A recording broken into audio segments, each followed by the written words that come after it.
అదే RTV app వార్తల్ని క్షణాల్లో చదివే అవకాశం ఉంటుంది. ఒక న్యూస్ పేపర్, ఒక టెలివిజన్ ఛానల్ మీ చేతుల్లో ఎప్పుడూ ఉంటాయి. స్థానిక సంస్థల ఎన్నికలకు సంబంధించి ప్రభుత్వం స్పెషల్ జీవోతో ముందుకు వెళ్ళే ఆలోచన చేస్తూ ఉంది.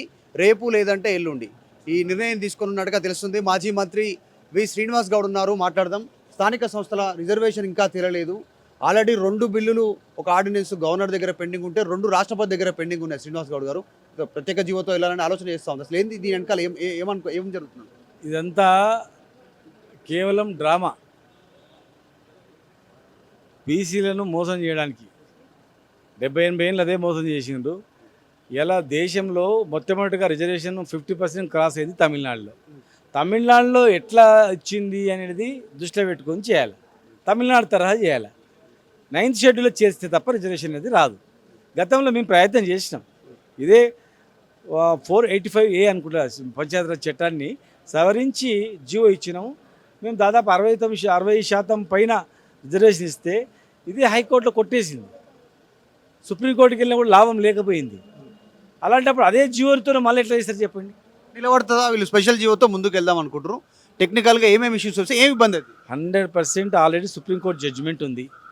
9th షెడ్యూల్లో చేర్చాలా, చట్ట సవరణ చేస్తే తప్ప కాదు అనేది చెప్పి క్లియర్గా ఉంది. మేము పెంచినప్పుడు సుప్రీంకోర్టులోనే వ్యతిరేకంగా సుప్రీంకోర్టే చెప్పింది మీరు ఎట్లా పెంచుతారంటే చెప్పి మీకు వీలు లేదని. దాని ప్రకారం మేము మళ్ళీ 50% లోపలనే మేము ఇవ్వడం జరిగింది. మళ్ళీ సుప్రీంకోర్టు జడ్జిమెంట్ ఉండగా ఆల్రెడీ బీహార్లో సేమ్ వీళ్ళ మాదిరిగా జియో ఇస్తే కొట్టేసింది ఉండగా, తమిళనాడులో కూడా ఎన్నోసార్లు జియో ఇస్తే జియో కొట్టేసిన తర్వాతనే వాళ్ళు 9th షెడ్యూల్ చేర్చిండ్రు. ఇవన్నీ ఉండగా మీరు కొత్తగా ఏదో వీళ్ళు కనుక్కున్నట్లు మేము జియో ద్వారా పోతాము, ఎవడు కోర్టుకోవద్దు అని హుకుం చేస్తే ನೀವು జియో చేయకముందే కోర్టుకోరు ఇద్దరు. గతంలో మేము జియో తెచ్చినప్పుడు కూడా వీళ్ళు అశ్వాసన్ రెడ్డి కావచ్చు, మన పురుషోత్తమ రెడ్డి, వెంకటరెడ్డి వీళ్ళే వేయించారు. గాంధీ భవన్లో నుంచి దస్తఖత్ పెట్టించి కేసు వేయించి కొట్టేపించారు. మళ్ళీ ఇప్పుడు వీళ్ళే కోర్టులో వేయించి అవన్నీ డ్రామా చేస్తూ ఉన్నారు. ఆల్రెడీ రేవంత్ రెడ్డి సన్నిహితుడు రెడ్డి సమితికి సంబంధించినటువంటి వ్యక్తి హైకోర్టును ఆశ్రయిస్తూ ఉన్నారు. 42% అమలు చేయొద్దు, చట్టబద్ధంగానే చేయాలనేటువంటి జీవో అమలు కాకుండా వీళ్ళే వెళ్తున్నారు అనుకోవచ్చు. అట్లా చర్చ జరుగుతూ ఉంది. 100% మేము పెంచినప్పుడు వాళ్ళే వేయించిండ్రు, నిన్న మొన్న వాళ్ళే వేయించిండ్రు, రేపు జీవో ఇచ్చిన తర్వాత వాళ్ళే వేయిస్తారు. కోర్టు కొట్టేసి ఏం చేయాలని చెప్పి ఎలక్షన్ పోవాలని చూస్తారు. ఇదంతా బోకస్. చదువుకున్న మేధావులు ఉన్నారు అందరు. యూనివర్సిటీలో పోయి అడుగుదాం పండి. తమిళనాడు మాదిరి ఇవాళ తమిళనాడులో ఏం చేసిండ్రు అట్లా చేయాలి. జల్లెలతో ఎట్లా చేసింది చేయాలి. మీరు ఇక్కడ అసెంబ్లీలో 2 తీర్మానాలు చేసిండ్రు. విద్యా ఉద్యోగాలు ఇస్తామన్నారు, అదేం లేదు. మరి కామారెడ్డి డిక్లరేషన్ అంటే ఓన్లీ ఇదే పొలిటికల్ రిజర్వేషన్? కామారెడ్డి డిక్లరేషన్లో చాలా ఉన్నాయి కదా. ముదురాజులను బీసీఏ గ్రూప్లో చేర్చాలి, మున్నూరు కాపులకు కార్పొరేషన్ ఇవ్వాలి, మనకు కాంట్రాక్టులలో 42% రిజర్వేషన్ ఇవ్వాలి, బీసీ సప్లాన్ ఇవ్వాలి, గీతా కార్మికులకు చనిపోతే 10 లక్షలు ఇవ్వాలి, చిన్న చిన్న కులాల వృత్తులకు వృత్తి బజార్లు పెట్టాలి, ఎన్నో ఉన్నాయి కదా. మరి కామారెడ్డి డిక్లరేషన్ ఉన్నటువంటి ఏ ఒక్కటి కూడా అమలు చేయలే కదా. ఏ ఒక్క అమలు చేయకుండా కామారెడ్డి డిక్లరేషన్ అంటే ఓన్లీ 42% రిజర్వేషన్ అన్నట్టు తీసుకుపోవడం, అది కూడా సరిగా చేయకపోవడం, ఇదంతా మోసం, చీటింగ్.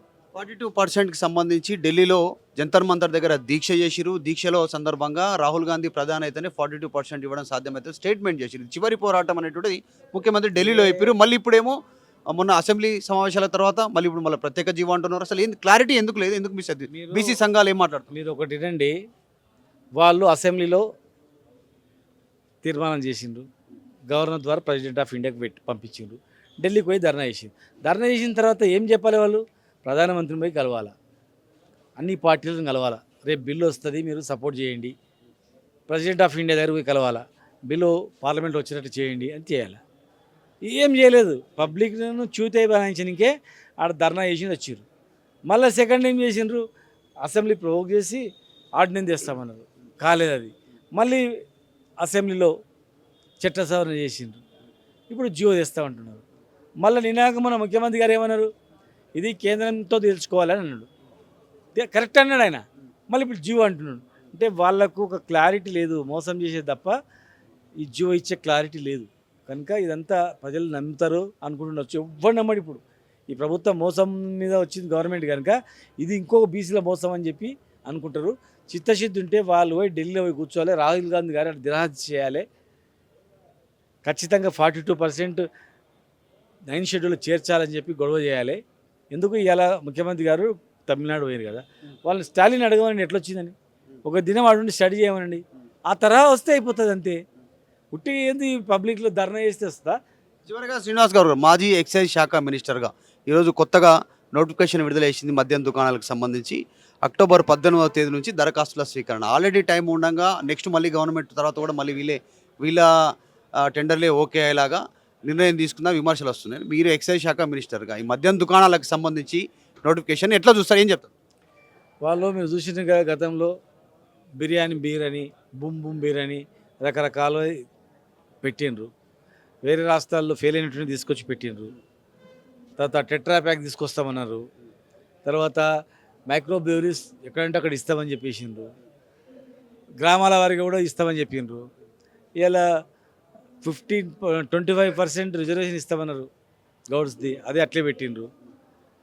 ఎక్కడ కూడా వాళ్ళు ఆదాయాన్ని ఎట్లా పెంచుకోవాలని చూసింది తప్ప ఎక్కడ లేదు. బెల్ట్ షాపులు రద్దు చేస్తామన్నారు, బెల్ట్ షాపులు లేకుండా చేస్తామన్నారు, ఏవి లేవు. అంతా ఆదాయాన్ని పెంచుకోవాలి, డిస్టిలరీస్ పర్మిషన్స్ ఇవ్వాలి, విపరీతంగా పైసలు వసూలు చేయాలి, రేట్లు పెంచాలి, ఇది తప్ప ఏం లేదు. ఆ ఎక్సైజ్ పాలసీ ఖచ్చితంగా దాని మీద మేము చేయని, వాళ్ళు ఎట్లా చేస్తారో చేయని, వాళ్ళు ఇచ్చినటువంటి ఎలక్షన్లు ఇచ్చిన హామీలు ప్రకారం చేయకుండా విరుద్ధంగా చేస్తే ఖచ్చితంగా దాన్ని మేము మా బీఆర్ఎస్ పార్టీ తరఫున వెంటాడతాం. RRR భూ నిర్వాసుల విషయంలో పార్టీ ఏం చేయబోతోంది, ఇప్పుడు ఏం చర్చించారు, వీళ్ళ అభిప్రాయం, వీళ్ళు ఏం డిమాండ్ చేస్తారు, వీళ్ళకి మద్దతుగా పార్టీ ఎట్లా ఉంటుంది, ఏం చేస్తారు ఫైనల్గా? వాళ్ళు మొత్తం అన్యాయంగా ఇప్పుడు పాత అలైన్మెంట్ ప్రకారం పోతే 650 మంది రైతులకు పోయేది, ఇప్పుడు 1700 మంది రైతులు నష్టపోతున్నారు.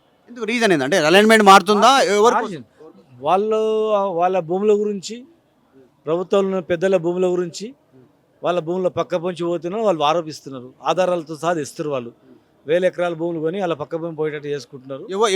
ఎవరు కొన్నారు, ఎవరు భూముల కోసం ఈ సామాన్య ప్రజల భూములను పనంగా కాంగ్రెస్లో ఉన్నటువంటి మంత్రులు అని చెప్పిండ్రు. ఆ మంత్రులు ఎవరెవరో వివరాలు సేకరిస్తారు. వాళ్ళు ఆ సేకరించిన తర్వాత రేపు ఎల్లుండి ఆ వివరాలతో చెప్తాం. రైట్, ఇది మాజీ మంత్రి శ్రీనివాస్ గౌడ్ స్టేట్మెంట్ చేస్తా ఉన్నారు. ఒకటి ఎక్సైజ్ శాఖకు సంబంధించి, తర్వాత రిజర్వేషన్లకు సంబంధించినటువంటి అంశం పైన, RRR భూ నిర్వాసులకు సంబంధించి ఈ అలైన్మెంట్ మార్పు వల్ల ప్రభుత్వంలో ఉన్నటువంటి కీలక వ్యక్తుల భూములను కాపాడుకోవడానికి సాధారణ ప్రజల భూములను కోల్పోయేలా చేస్తూ ఉన్నారు. దీనిపైన డీటెయిల్స్ తీస్తూ ఉన్నాం. తీసిన తర్వాత బీఆర్ఎస్ దీనిపైన పోరాటం చేస్తామనేటువంటి స్టేట్మెంట్ చేస్తూ ఉన్నారు. దాంతోపాటు స్థానిక సంస్థల ఎన్నికలకు సంబంధించి ఇప్పటికే పలుసార్లు జీవోలు బిల్లులు చేసినటువంటి కాంగ్రెస్ ప్రభుత్వం ఇప్పటికీ కేంద్రం పైన ప్రెజర్ చేయకుండా జీవోతో వెళ్తూ ఉన్నారు. ఈ జీవో కూడా ఇంప్లిమెంట్ అయ్యే పరిస్థితి లేదు. తమిళనాడు తరహా చట్టానికి డిమాండ్ చేయాలి రాష్ట్ర ప్రభుత్వం, అది చేయట్లేదు అని చెప్తా ఉన్నారు. ఎక్సైజ్ శాఖకు సంబంధించి వాళ్ళు పూర్తి వివరాలు ప్రకటించిన తర్వాత దానిపైన కూడా స్పందిస్తామంటున్నారు పార్టీ పరంగా. వీడియో జర్నలిస్ట్ జాఫర్తో మాధు మార్కెట్కర్, హైదరాబాద్. తెలుగులో న్యూస్ కి ఫాస్టెస్ట్ యాప్ ఇప్పుడు టోటలీ న్యూ అవతార్లో. జస్ట్ 5 సెకండ్స్ లో కంప్లీట్ న్యూస్, సోషల్ మీడియాలో ట్రెండ్స్ కి one stop solution, live TV app, voice search option తో ఇప్పుడే డౌన్లోడ్ చేయండి లేదా అప్డేట్ అయిపోండి. యాప్ లింక్ డిస్క్రిప్షన్ లో ఉంది.